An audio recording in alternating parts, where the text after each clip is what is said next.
조선 중기 한양 북촌 양반가에 크고 화려한 기와집. 눈이 펑펑 쏟아지는 한겨울 밤 대문이 거칠게 열리며 한 여인이 비틀거리며 밖으로 내던져졌습니다. 25살의 젊은 과부 채윤이었습니다. 2년 다신 우리 집 문턱을 넘보지 마라. 시어머니 박씨 부인의 날카로운 목소리가 눈보라를 타고 울려 퍼졌습니다. 대문이 쾅 하고 닫히는 소리. 채윤은 차가운 눈 위에 주저앉아 고개를 들어 자신이 3년간 살았던 그 집을 바라보았습니다. 불과 2달 전만 해도 채윤은 이 집의 당당한 종부였습니다. 남편 이진사는 성품이 온화하고 학문의 조예가 깊은 선비였습니다. 시부모님도 처음에는 며느리인 채윤을 아꼈습니다. 채윤의 친정은 비록 몰락한 양반이었지만 그녀는 침선에 능하고 글씨도 제법 알며 무엇보다 음식 솜씨가 일품이었기 때문입니다. 특히 명절 때마다 채윤이 빚는 송편은 동네에서 소문이 자자했습니다. 송편 속은 콩, 밤, 깨, 대추. 4가지를 절묘하게 배합했고 떡 반죽은 쫀득하면서도 부드러웠습니다. 소리향이 은은하게 베어 한 입 베어 물면 입안 가득 가을의 풍요로움이 퍼졌습니다. 우리 며느리 손맛은 타고난 것이라니까. 이런 며느리를 두고 우리 집안이 복을 받았어. 시어머니 박씨는 그때만 해도 채윤을 극찬했습니다. 추석 때마다 친척, 어른들을 초대해 자랑하기 바빴고 채윤의 송편은 집안의 자랑거리였습니다. 하지만 불행은 갑자기 찾아왔습니다. 여름 장마철, 남편 이진사가 친구들과 함께 배를 타고 한강 유람을 나갔다가 갑작스러운 폭우에 배가 뒤집혀 익사하고 만 것입니다. 28의 젊은 나이에 허무하게 세상을 떠난 것입니다. 채윤은 하늘이 무너지는 것 같았습니다. 사랑하는 남편을, 자신의 반쪽을 잃은 슬픔의 며칠을 통곡했습니다. 장례를 치르는 내내 혼절하기를 몇 번 정신을 차려보면 눈물이 말라붙은 얼굴로 남편의 위패만 바라보았습니다. 아니야, 이건 꿈이야. 서방님이 돌아오실 거야. 하지만 잔인한 현실은 변하지 않았습니다. 그리고 더 큰 불행이 채윤을 기다리고 있었습니다. 남편이 죽은 지 49제를 마친 직후부터 시어머니 박씨의 태도가 돌변했습니다.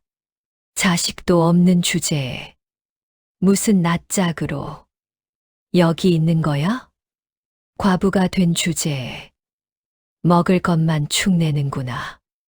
우리 아들이 살아있을 때는 쓸모가 있었지만 이제는 그저 식충이 아니냐? 시어머니의 말은 날로 독해졌습니다. 시누이들도 거들었습니다. 형님, 친정으로 돌아가시는 게 어때요? 여기 계시면 우리 오라버니 영혼도 편히 못 쉬실 거예요. 맞아요. 형님 때문에 오라버니가 일찍 가신 거 아니에요? 팔자가 세서 채유는 그 말들을 참고 또 참았습니다. 친정은 이미 몰락해서 의지할 곳이 못 되었습니다. 아버지는 일찍 돌아가셨고 어머니는 재혼했어 멀리 지방으로 가셨습니다. 오빠는 과거에 낙방한 후 술로 세월을 보내며 빚쟁이들에게 쫓기는 신세였습니다. 채유는 이 집에서 버티는 수밖에 없었습니다. 하지만 시어머니 박 씨의 학대는 갈수록 심해졌습니다. 이거사 밥을 이따위로 치워? 쌀도 아깝다. 멀쩡한 밥을 집어던지는 일은 예사였습니다. 새벽부터 밤늦게까지 온갖 자비를 시켰습니다. 빨래, 청소, 밥 짓기는 기본이고 겨울에는 냉수로 설거지를 시켰습니다. 채윤의 고운 손은 금세 트고 갈라졌습니다. 과부 주제에 방을 따로 쓴다고? 아래채 광으로 가거라. 채윤은 부엌 옆 좁은 광으로 쫓겨났습니다. 겨울바람이 쌩쌩 들어오는 그곳에서 얇은 이불 한 장으로 밤을 지새웠습니다. 그래도 채윤은 참았습니다. 남편을 사랑했고 남편의 가족이기에 견디려 했습니다. 결정타는 그날 밤에 찾아왔습니다. 시어머니 박 씨가 치마폭에서 무언가를 꺼내 채윤 앞에 던졌습니다. 은비녀 한 쌍이었습니다. 채윤이 시집 올 때 친정 어머니가 마지막으로 쥐어준 그녀의 유일한 재산이었습니다. 이게 뭐냐? 내가 우리 집 귀중품을 훔쳐서 팔아먹으려 했다며? 네, 아닙니다, 어머님. 그건 제 친정 어머니가. 닥쳐, 도둑년. 내가 우리 아들 재산도 몰래 빼돌리려 했다는 걸 이웃들이 다 안다. 아닙니다. 정말 아닙니다.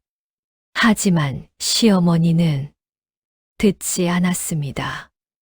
이미 마음먹은 일이었습니다. 아들 없는 며느리를 내쫓을 명분을 만든 것입니다. 당장 나가, 이 도둑년아.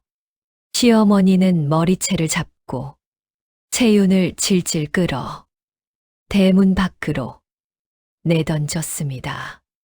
한겨울 눈보라치는 밤에 채윤은 몸에 걸친 저고리와 치마 한 벌이 전부였습니다.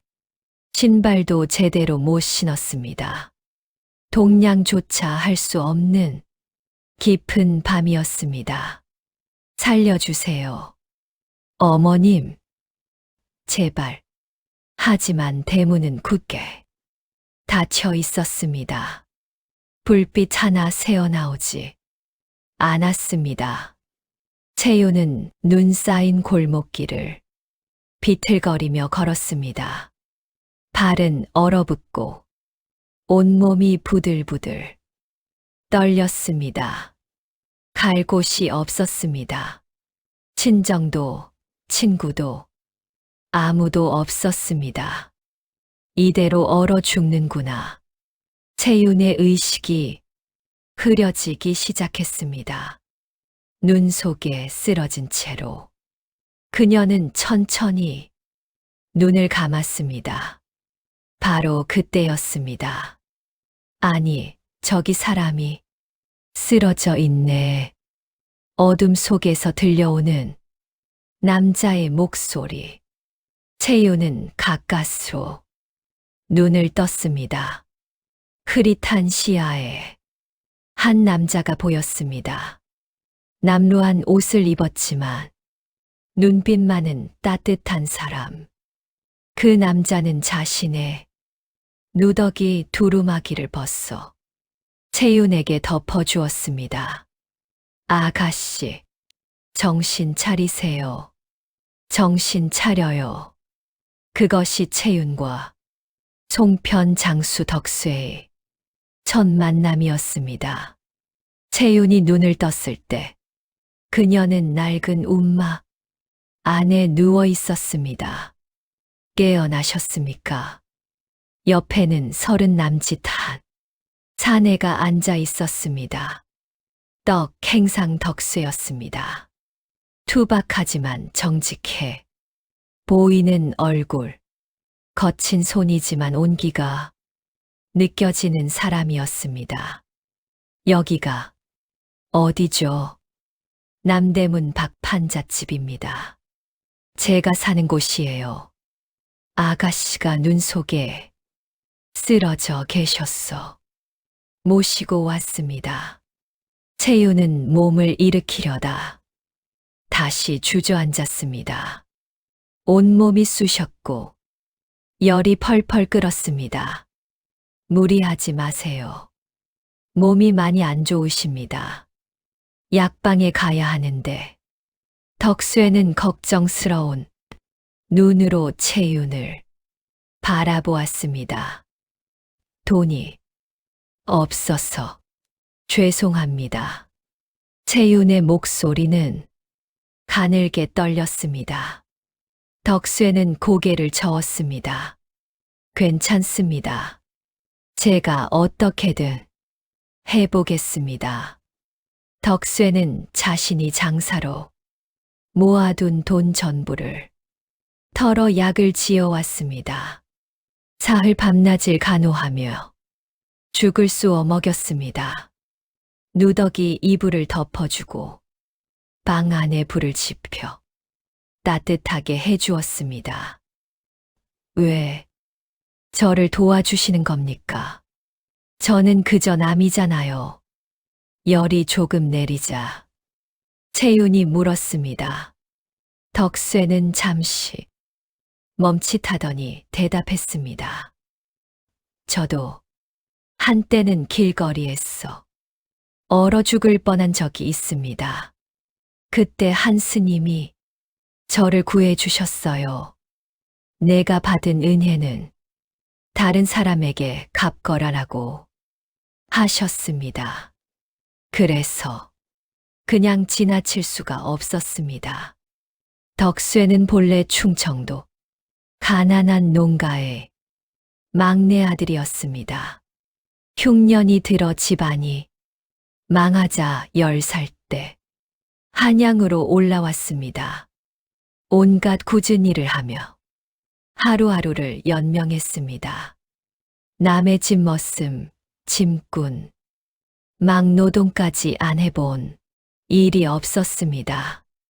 그러던 어느 날 겨울 한강가에서 얼어 죽을 뻔했을 때 한 스님이 구해 주었습니다.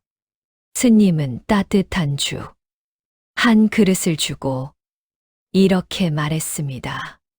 젊은이 힘든 세상이지만 선한 마음 하나는 잃지 말게.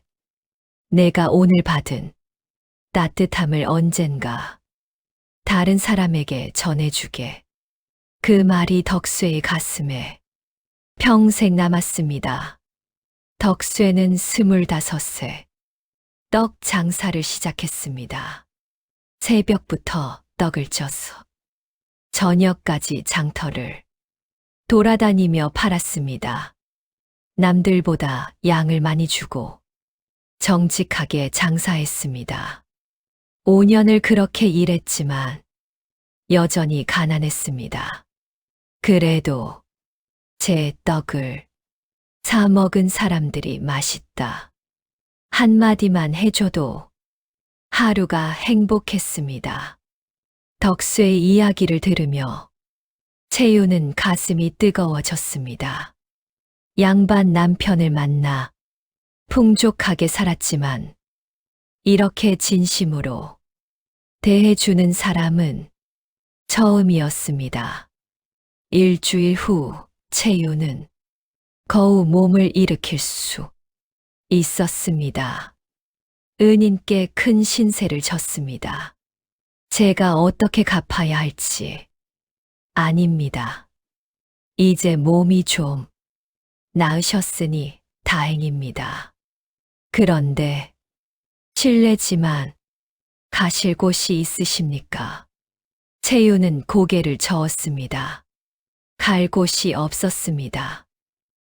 그럼 혹시 괜찮으시다면 제 장사를 도와주실 수 있을까요? 물론 돈을 드리겠습니다. 많지는 않지만 제가요? 네. 사실 저 혼자서는 떡을 만들고 파는 것이 버겁습니다. 만약 아가씨가 떡 만드는 것을 도와주신다면, 물론 싫으시면 억지로 하겠습니다. 채유는 단호하게 대답했습니다. 시어머니 밑에서 온갖 구박을 받으며 살았는데 정직한 노동이 두려울 리 없었습니다. 오히려 자신의 손으로 먹고 살 수 있다는 것이 감사했습니다. 이렇게 채윤과 덕수의 동업이 시작되었습니다. 처음에는 어색했습니다.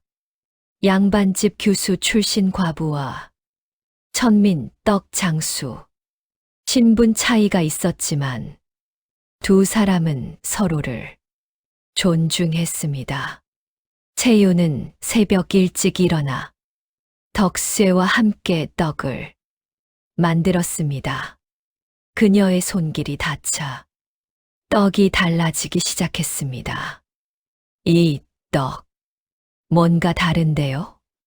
장터에서 떡을 사 먹던 단골 할머니가 눈을 크게 떴습니다. 맞아요.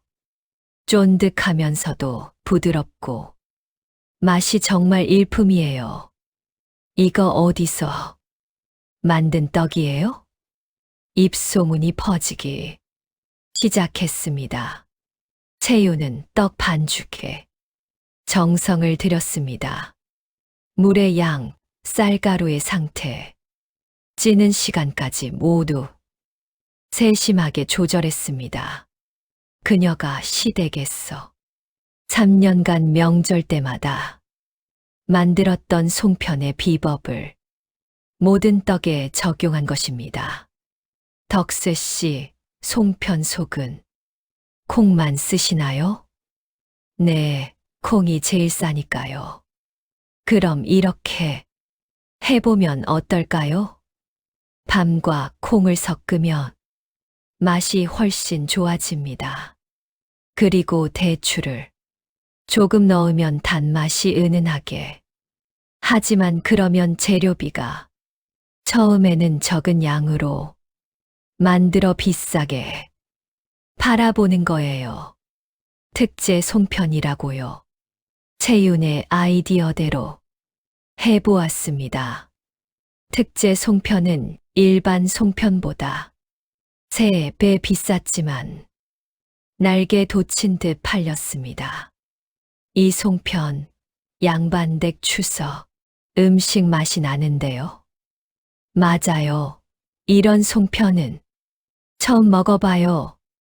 한 달 만에 두 사람의 수입은 2배로 늘었습니다.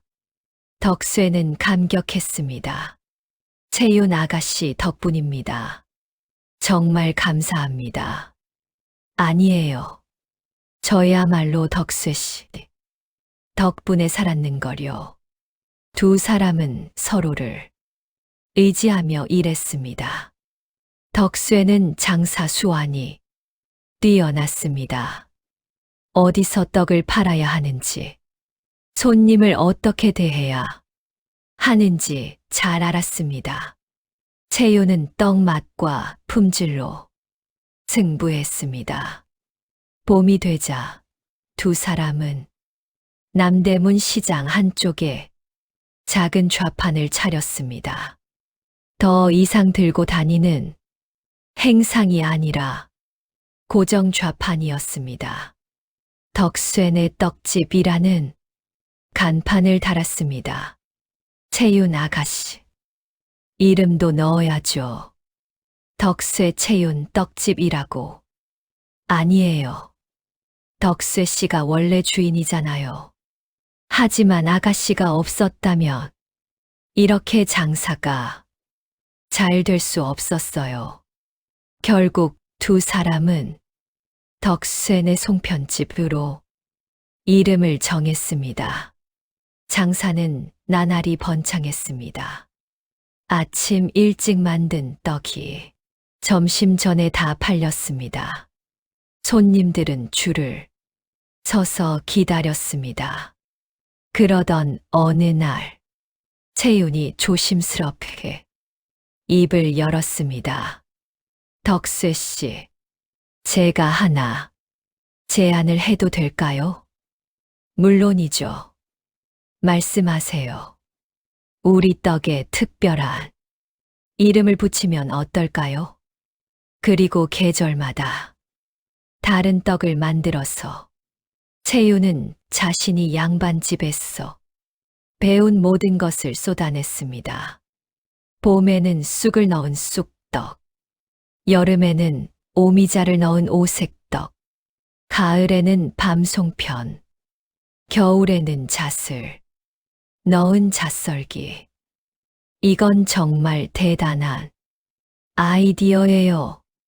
덕쇠는 감탄했습니다. 두 사람은 밤낮으로 일했습니다. 그 과정에서 서로에 대한 신뢰가 깊어졌습니다. 어느 날 저녁 일을 마치고 두 사람이 나란히 앉아 하늘을 보고 있을 때였습니다. 채윤 아가씨. 네. 저 아가씨에게 하고 싶은 말이 있습니다. 덕쇠의 목소리가 조금 떨렸습니다. 제가 감히 분수에 넘치는 줄 알지만 저는 아가씨를 그때였습니다. 어머, 저기 봐. 덕쇠네 떡집 아니야? 맞아. 저 여자. 들리는 소문으로는 양반집 과부였다던데? 과부가 남자랑 장사를 같이 한다고? 채통도 없네. 쯔쯔, 역시 과부는 믿을 게 못 돼. 지나가던 아낙네들의 수군거림이 들렸습니다. 채윤의 얼굴이 굳었습니다. 덕쇠도 입을 다물었습니다. 두 사람 사이에 노인 신분의 벽, 그리고 세상의 시선이라는 무거운 짐이 다시금 떠올랐습니다. 봄이 깊어갈 무렵, 덕쇠네 송편집은 남대문 시장에서 가장 유명한 떡집이 되었습니다. 하루에도 수십 명의 손님이 줄을 섰고 아침에 만든 떡이 오후면 동이 났습니다. 덕쇠 씨, 오늘은 떡이 없어요? 죄송합니다. 내일 일찍 오시면 준비해 두겠습니다. 덕쇠는 연신 고개를 숙이며 손님들께 사과했습니다. 행복한 비명이었습니다. 하지만 모든 일에는 그림자가 있는 법입니다. 덕쇠네 떡집기. 요즘 장사가 잘 된다면서 시장 한쪽, 예전부터 떡 장사를 해오던 김씨가 심술궂은 표정으로 말했습니다. 그의 옆에는 시장 상인 서너 명이 모여 있었습니다. 그것도 과부랑 사내가 한 방에서 떡을 만든다잖아? 그게 말이 돼. 과부가 재혼도 안 하고 남정네라 붙어 산다는 게 채통이 있나? 아무래도 수상한데 혹시 둘이 정을 통한 거 아냐? 이 소문은 빠르게 퍼졌습니다. 장터 아낙네들 사이에, 그리고 동네 어른들 사이에까지. 어느 날 채윤이 물을 기르러 나갔다가 우물가에서 마주친 아낙네들이 수군거리는 소리를 들었습니다. 저 여자 말이야. 양반집 출신이라면서 어떻게 천민하고 한 집에서 살아? 그러게 정말 재혼한 것도 아니면서 뻔뻔하게 애라도 있으면 모르겠는데 그냥 정부나 다름없지 뭐. 채윤은 숨을 죽이고 그 자리에 섰습니다. 양동이를 든 손이 부들부들 떨렸습니다. 하지만 그녀는 태연한 척 물을 길어 돌아왔습니다. 무슨 일 있어요? 얼굴이 안 좋아 보이는데 덕쇠가 걱정스럽게 물었습니다. 아니에요. 괜찮아요. 채윤은 억지로 미소를 지었습니다. 하지만 그날 밤 그녀는 잠을 이루지 못했습니다. 내가 덕쇠 씨에게 누가 되는구나. 그녀는 괴로웠습니다.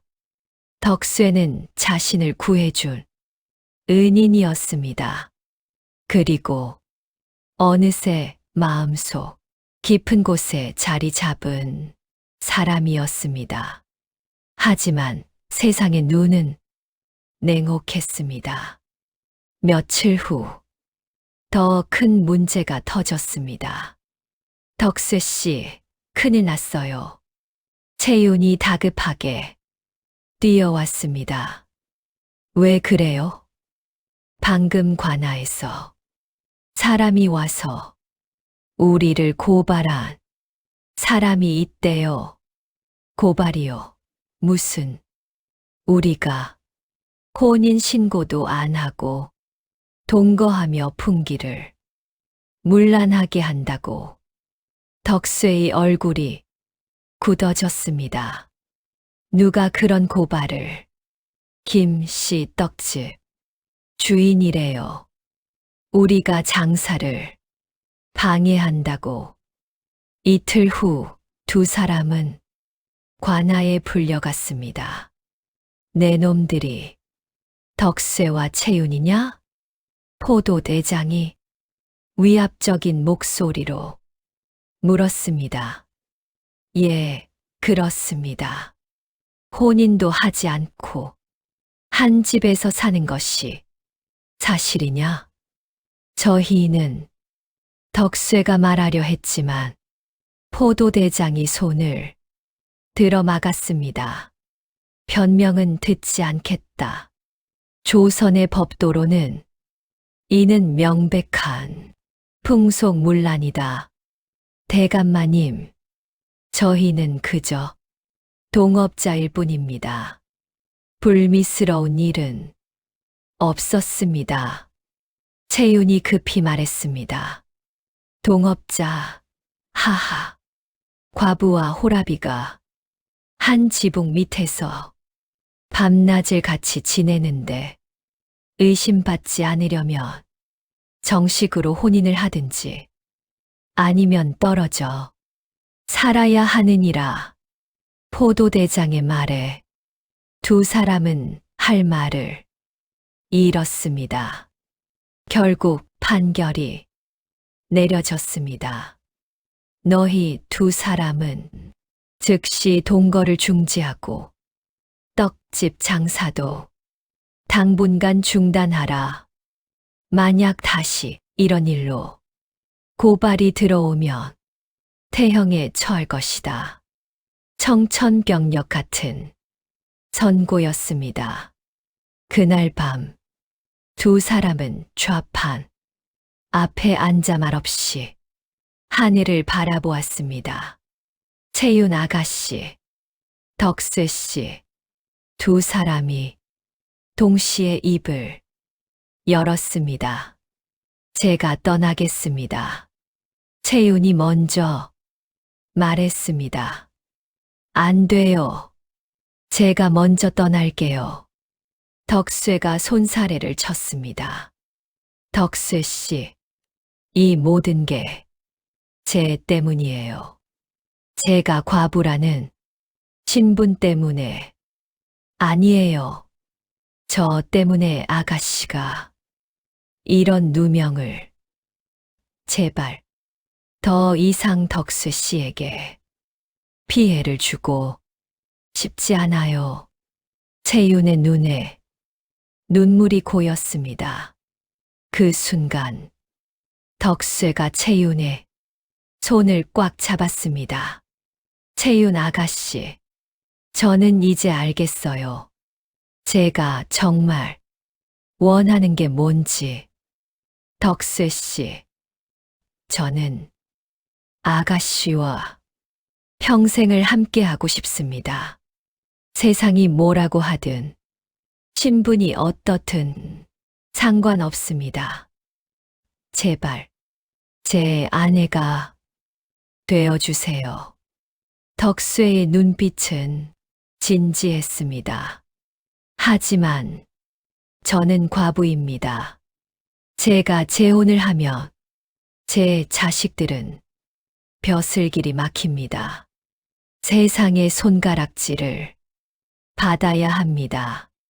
자식은 우리가 잘 키우면 됩니다. 세상의 손가락질은 제가 막을게요. 채윤 아가씨, 저는 진심입니다. 덕쇠 씨, 채윤도 덕쇠의 손을 꽉 잡았습니다. 저도 덕쇠 씨를, 저도 마음이 있습니다. 두 사람은 서로를 바라보며 눈물을 흘렸습니다. 기쁨의 눈물이었습니다. 이튿날 두 사람은 관아에 혼인 신고를 했습니다. 과부가 재혼한다고? 쯧쯧. 서기가 혀를 찼지만 문서를 작성해 주었습니다. 혼인식은 소박했습니다. 손님도 없었고 하객도 없었습니다. 그저 둘만의 조촐한 절을 올렸습니다. 이제 우리는 정식 부부입니다. 덕쇠가 환하게 웃었습니다. 네, 이제 진짜 가족이네요. 채윤도 눈물을 닦으며 미소 지었습니다.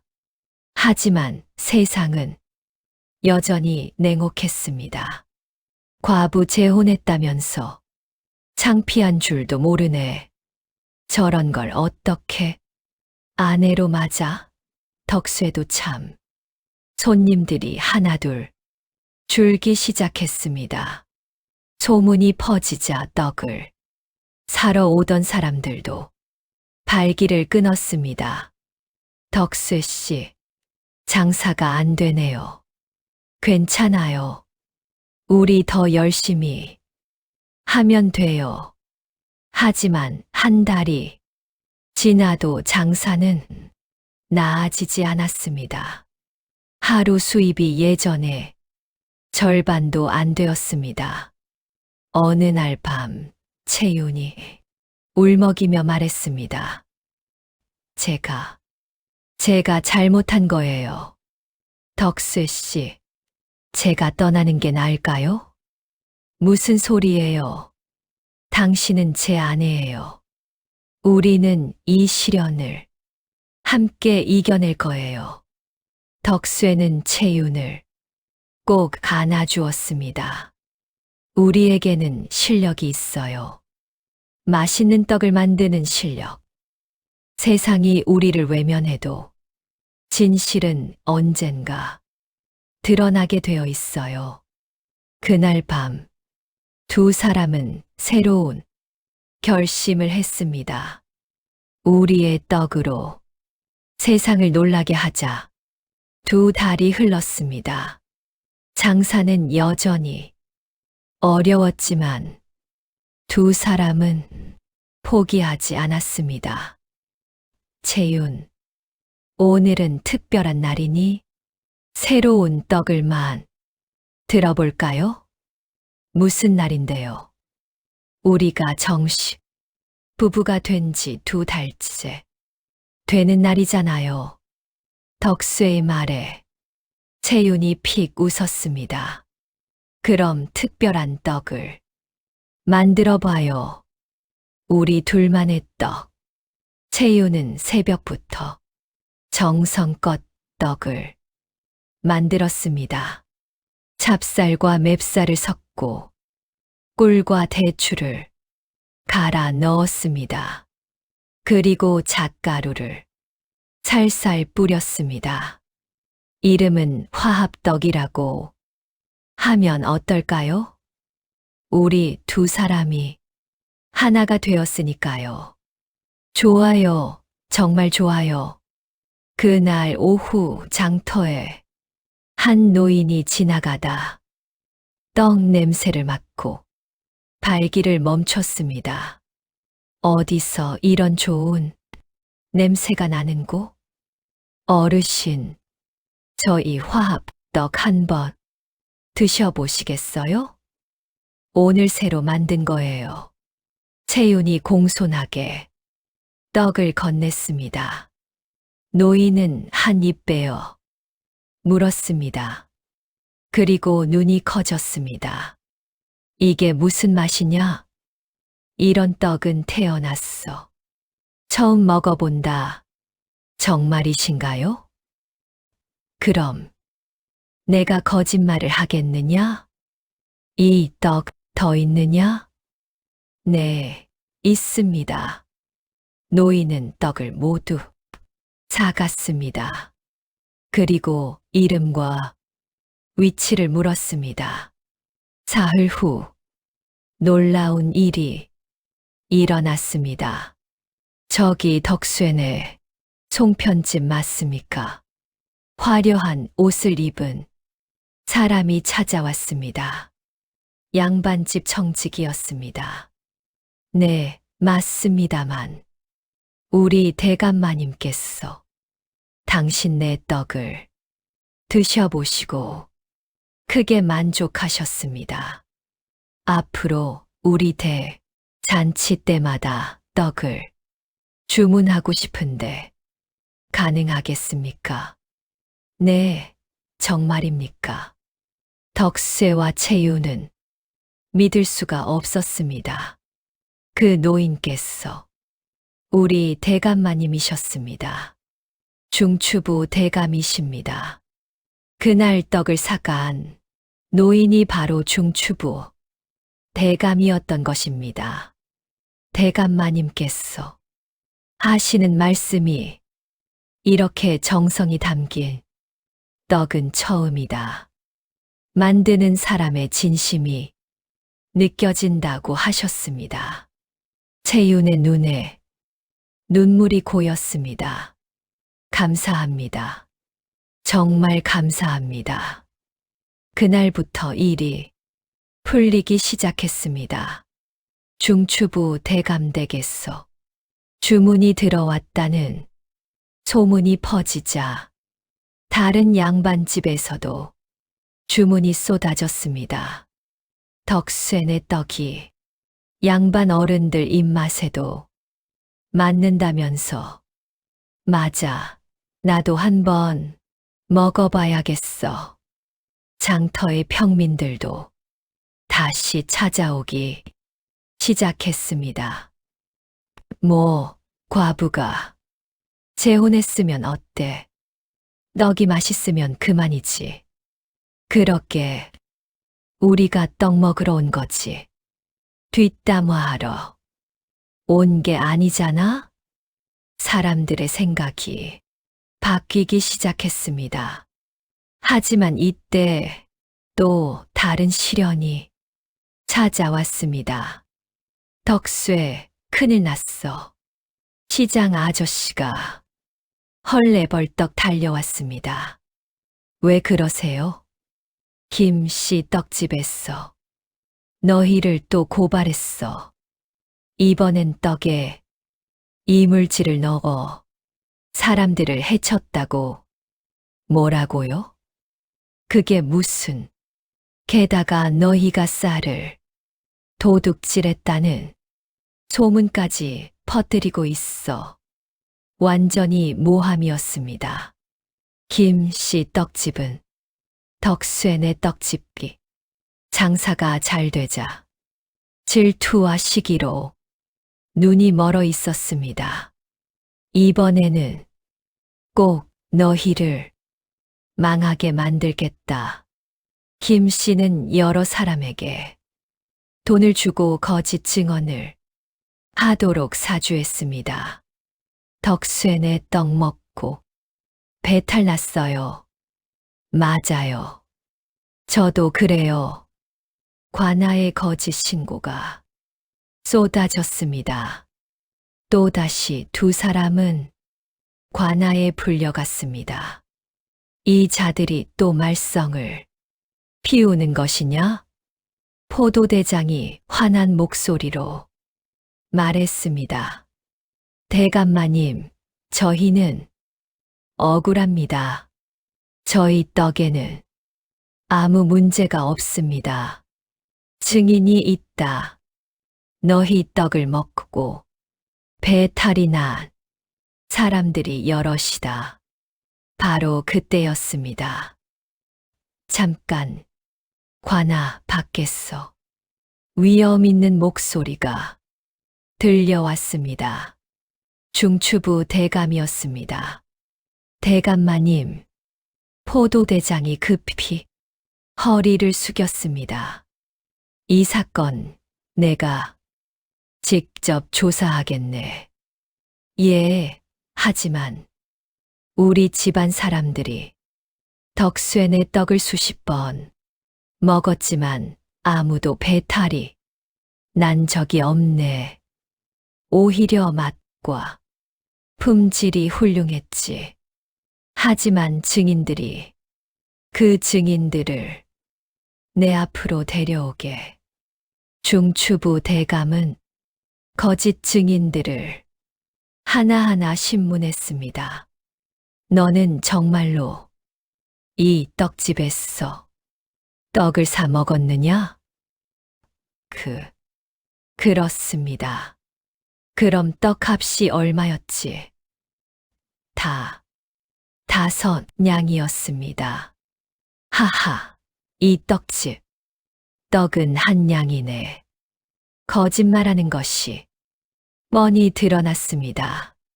결국 김 씨가 돈을 주고 사람들을 매수한 것이 밝혀졌습니다. 김아무개, 너는 무고죄로 태형 30대에 처한다. 으악, 살려주십시오. 김 씨는 벌을 받고 시장에서 쫓겨났습니다. 덕쇠, 채윤, 너희는 무죄다. 앞으로도 좋은 떡을 만들 거라. 감사합니다. 대감마님. 두 사람은 눈물을 흘리며 절을 올렸습니다. 이 사건 이후 덕쇠의 떡집의 명성은 더욱 높아졌습니다. 저 떡집은 중추부 대감께서 직접 나서서 구해주셨다지? 정말 떡 맛이 대단한가 봐. 손님이 날로 늘어났습니다. 어느 날 저녁, 채윤이 덕수에게 말했습니다. 여보, 우리 이제 큰 가게를 열면 어떨까요? 큰 가게요. 네. 좌판만으로는 손님을 다 받을 수가 없어요. 제대로 된 떡집을 열어요. 하지만 돈이 우리 지금까지 모은 돈으로 충분해요. 그리고 중추부 대감댁에서 앞으로도 계속 주문하신다고 하셨잖아요.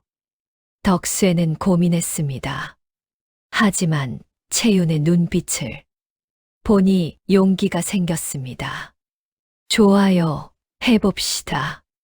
두 사람은 한양 종로 한복판의 작은 점포를 얻었습니다. 간판을 크게 달았습니다. 덕수엔의 송편집. 정성과 진심을 담은 떡. 개업 첫날. 손님이 몰려들었습니다. 이게 그 유명한 덕수엔의 떡집이구나. 오늘 개업. 특별 할인 있다면서요? 채윤과 덕수엔은 새벽부터 밤까지 쉬지 않고 일했습니다. 하지만 힘들지 않았습니다. 행복했습니다. 여보, 우리 정말 해냈어요. 아직 시작이에요. 앞으로 더 열심히 해야죠. 두 사람은 손을 꼭 잡고 미래를 꿈꿨습니다. 하지만 그들은 아직 몰랐습니다. 진짜 기회는 이제 시작이라는 것을. 점포를 연 지 석 달이 지났습니다. 덕수엔의 송편집은 한양에서 손꼽히는 떡집으로 자리 잡았습니다. 여보, 오늘도 떡이 다 팔렸어요. 고마워요, 채윤. 당신 덕분이에요. 아니에요. 우리 둘 다 열심히 했죠. 행복한 날들이었습니다. 그런데 어느 날 뜻밖의 손님이 찾아왔습니다. 여기가 덕수엔의 송편집이요? 내관복을 입은 사람이었습니다. 군걸의 내관이었습니다. 네, 그렇습니다. 덕수와 채윤은 급히 허리를 숙였습니다. 다음 달 중전마마에 탄신일이 있소. 그때 올릴 떡을 준비해 주시오. 네, 군거래.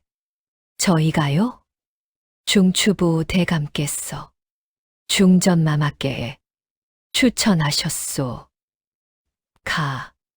장 맛있는 떡집이라고. 채윤과 덕수에는 서로를 바라보았습니다. 믿을 수 없는 일이었습니다. 하지만 저희는 천민 출신인데 중전마마께서는 신분보다 실력을 중시하신다. 좋은 떡을 만들 수 있겠소. 네, 최선을 다하겠습니다. 두 사람은 그 길로 준비에 들어갔습니다. 여보, 이건 정말 큰 기회예요. 절대 실수하면 안 돼요. 알아요. 우리 평생의 실력을 다 쏟아부습시다. 채윤은 옛날 양반집에서 배운 모든 지식을 동원했습니다. 궁중 음식의 격식, 색깔의 조화, 맛의 균형. 덕수에는 최상급 재료를 구하기 위해 시장 곳곳을 뛰어다녔습니다. 이 쌀은 어디서 온 거요?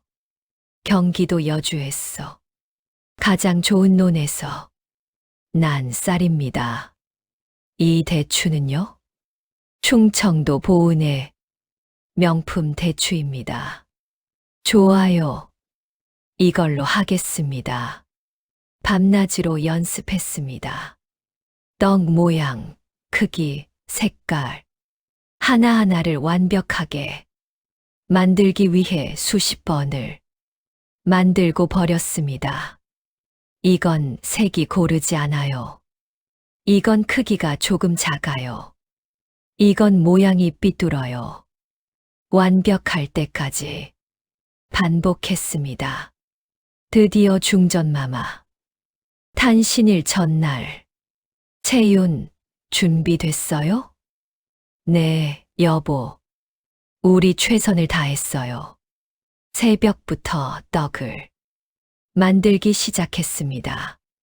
5색 송편, 흰색, 분홍색, 노란색, 초록색, 검은색 5가지, 3개 송편. 각각 다른 재료로 속을 채웠습니다. 백설기 눈처럼 하얀 백설기의 대추를 박아 장식했습니다. 화전 진달래꽃 잎을 올린 화전은 마치 봄날의 정원 같았습니다. 인절미 콩고물을 묻힌 인절미는 입안에서 사르르 녹았습니다. 총 10가지 종류의 떡을 준비했습니다. 정말 아름다워요. 완성된 떡을 보며 채윤도 감탄했습니다. 오후 내관이 떡을 가지러 왔습니다. 오, 이것 참 훌륭하오. 내관도 눈을 크게 떴습니다. 중전마마께서도 기뻐하실 것 같소. 수고했소. 떡이 궁궐로 들어갔습니다. 2사람은 초조하게 기다렸습니다. 괜찮을까? 중전마마께서도 맛있게 드실까? 다음 날 오전 내관이 다시 찾아왔습니다. 중전마마께서도 크게 만족하셨소. 정말입니까? 그뿐만 아니요. 대왕 대비마마께서도 떡을 드셔보시고 감탄하셨소. 대왕 대비마마까지요? 그래서 말인데 앞으로 궁중에 기적으로 떡을 납품해 주실 수 있겠소? 이게 웬 벼락 같은 행운인가? 네, 물론입니다. 궁중 납품. 이것은 모든 상인이 꿈꾸는 최고의 영예였습니다. 그날부터 덕쇠네 송편집은 정식으로 궁중 납품 떡집이 되었습니다. 소문은 순식간에 퍼졌습니다. 덕쇠네 떡집이 궁중의 떡을 납품한데 중전마마께서도 직접 드셨다더라. 우와, 그럼 정말 최고 떡집이네. 손님이 폭발적으로 늘었습니다. 아침부터 줄이 늘어섰습니다. 여보, 이제 혼자서는 감당이 안 돼요. 그럼 사람을 고용합시다. 2사람은 가게를 확장하고 직원을 고용했습니다. 여기서 일하고 싶습니다. 저도요. 지원자가 줄을 이었습니다. 덕쇠와 채유는 직원들을 신중하게 뽑았습니다. 우리가 중요하게 생각하는 건 정성입니다. 떡 하나하나에 마음을 담아주세요. 네, 주인님. 반년 후 덕쇠네 송편집은 종로에서 가장 큰 떡집이 되었습니다. 그런데 어느 날 가게로 누군가 달려왔습니다. 돌아보니 놀랍게도 옛날 시어머니 박씨의 하인이었습니다. 너는 나으리 큰일 났습니다. 옛 주인 댁이 망했습니다. 뭐라고? 채유는 깜짝 놀랐습니다. 박씨 마님 아드님이 사업에 실패했어. 빚을 크게 졌답니다. 집도 팔았고 이제 거지가 다 됐어요. 그래서 지금 어디 계시는데? 남대문 박 판잣집에 도저히 살 수가 없어서 채윤의 마음이 복잡해졌습니다. 자신을 그토록 괴롭혔던 시어머니, 한겨울에 내쫓았던 그 사람, 이제 내가 복수할 차례인가. 하지만 채유는 다른 결정을 내렸습니다. 여보, 제가 잠깐 다녀올게요. 어디 가려고? 옛 시댁에. 덕수에는 걱정스러운 표정이었지만 고개를 끄덕였습니다. 조심히 다녀와요. 채유는 남대문 밖 판잣집으로 갔습니다. 초라한 움막. 거기서 늙고 초췌해진 시어머니가 있었습니다. 누구냐? 박 씨는 채윤을 알아보지 못했습니다. 3년이 흐르는 동안 채윤은 많이 달라져 있었습니다. 건강하고 당당한 모습으로.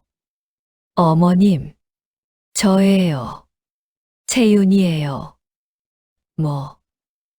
뭐라고? 채윤이?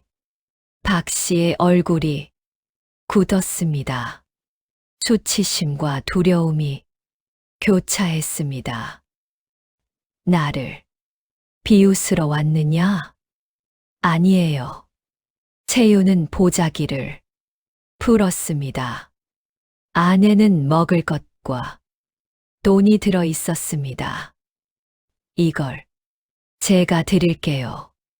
그리고 이 집 월세도 제가 낼게요. 왜 이러는 게냐?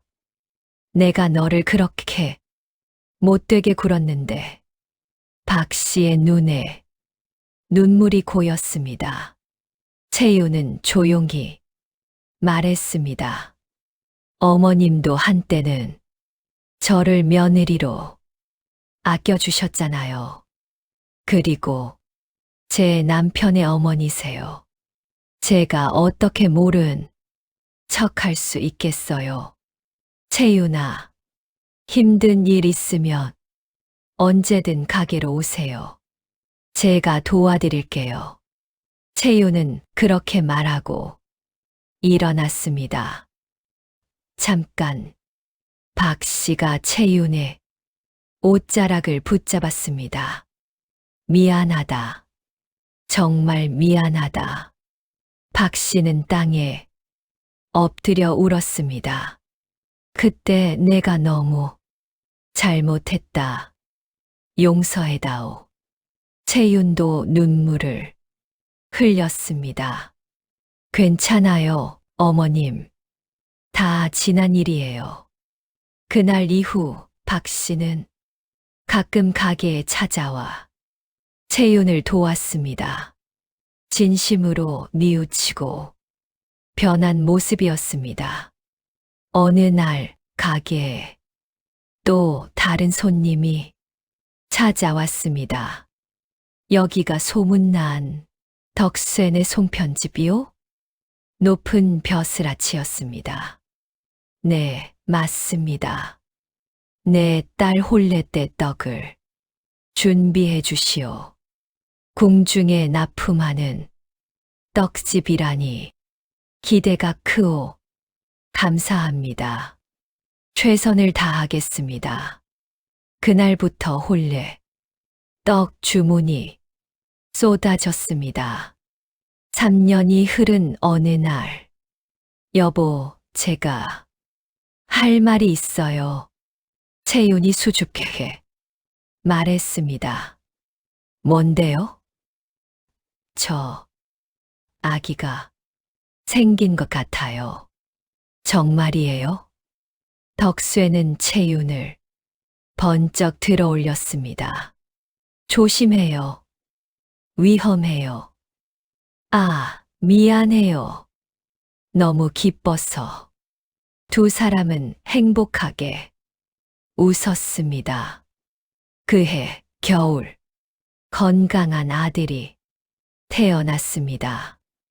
이름을 뭐라고 지을까요? 복동이는 어때요? 복 받고 태어났으니까. 좋아요. 복동이는 부모의 사랑을 듬뿍 받으며 자랐습니다. 10년이 흘렀습니다. 덕수엔의 송편집은 이제 한양에서 가장 유명한 떡집이 되었습니다. 종로 본점뿐만 아니라 남대문, 동대문에도 지점을 냈습니다. 아버지, 오늘도 주문이 빗발쳐요. 이제 10살이 된 복동이가 장부를 들고 뛰어왔습니다. 그래, 우리 아들. 참 영리하구나. 덕쇠는 이제 40이 넘었지만 여전히 건강했습니다. 채윤도 35세. 원숙한 여인이 되었습니다. 어느 날 중전마마께서 직접 채윤을 불렀습니다. 중전마마께서 저를요? 그렇소. 어서 궁궐로 가보시오. 채윤은 떨리는 마음으로 궁궐로 들어갔습니다. 채윤이라 하였느냐? 중전마마의 자애로운 목소리가 들렸습니다. 네, 마마. 그대가 만든 떡을 10년 넘게 먹었느니라. 언제나 정성이 가득하더구나. 황송하옵니다, 마마. 그대는 원래 양반집 출신이라 들었다. 과부가 되어 천민과 혼인하고도 이렇게 훌륭한 일을 해내다니 참으로 기특하다. 채윤의 눈에 눈물이 고였습니다. 그대에게 벼슬을 내리고 싶지만 신분의 벽이 있으니 대신 이것을 하사하노라.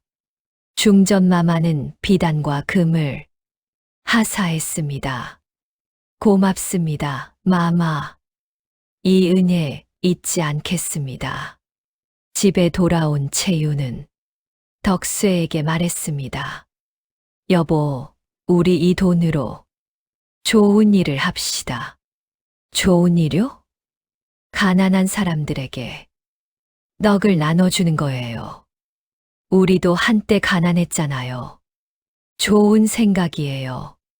그날부터 매달 보름날 덕수엔의 송편집에서는 가난한 사람들에게 무료로 떡을 나눠주었습니다. 정말 공짜로 주는 거예요? 네, 마음껏 드세요. 고맙습니다. 정말 고맙습니다. 이 소문이 퍼지자 사람들은 덕쇠와 채윤을 더욱 존경했습니다. 저 부부는 정말 대단해. 부자가 되어서도 베풀 줄 알아. 맞아. 돈만 많은 게 아니라 마음씨도 착해. 어느 날 시장에서 또 다른 소동이 벌어졌습니다. 살려주세요. 제 딸이 굶어 죽게 생겼어요. 한 남자가 길거리에서 울부짖었습니다. 채윤이 다가갔습니다. 어르신, 무슨 일이세요? 제 딸이 병에 걸렸는데 약값이 없어요. 제발. 채윤은 망설이지 않고 자신의 주머니를 털어주었습니다. 이 돈으로 약을 사세요. 정말, 정말입니까? 이 은혜를 어떻게 갚아야? 갚을 필요 없어요. 그냥 딸을 잘 돌봐주세요. 그 남자는 눈물을 흘리며 떠났습니다. 이런 일이 한두 번이 아니었습니다. 채윤과 덕쇠는 어려운 사람을 보면 그냥 지나치지 못했습니다. 어느 겨울날 큰 눈이 내렸습니다. 여보, 오늘 같은 날, 길거리에서 추위에 떠는 사람들이 많을 거예요. 그럼 떡을 만들었어. 나눠줍시다. 두 사람은 밤새 떡을 만들어 거리로 나갔습니다. 따뜻한 떡 드세요. 고맙습니다. 사람들은 감격했습니다. 다음 날 한양 전체에 소문이 퍼졌습니다. 덕수앤의 송편집 부부가 어젯밤 거리에서 떡을 나눠줬대. 정말 착한 사람들이야. 이 소식은 궁궐까지 전해졌습니다. 임금께서 덕쇠와 채윤을 부르신다. 드디어 두 사람은 임금 앞에 섰습니다. 너희들이 덕쇠와 채윤이냐? 황공하옵니다. 전하, 경들이 백성을 위해 많은 선행을 베풀었다. 들었노라. 과인이 기특하게 여기노니 이에 포상을 내리겠노라. 임금은 덕쇠와 채윤에게 상을 내렸습니다. 고맙습니다, 전하. 두 사람은 감격에 눈물을 흘렸습니다. 그날 밤 집으로 돌아온 두 사람은 마당에 앉아 하늘을 보았습니다. 여보, 믿어져요? 우리가 여기까지 왔다는 게, 네, 정말 꿈만 같아요. 10년 전 제가 눈 속에서 얼어 죽을 뻔했을 때, 그때 당신이 저를 구해줬잖아요. 그날이 제 인생 최고의 날이었어요. 저도요. 당신을 만나지 못했다면 저는 진작 죽었을 거예요. 그런 말 하지 마세요. 우리는 서로에게 운명이었어요.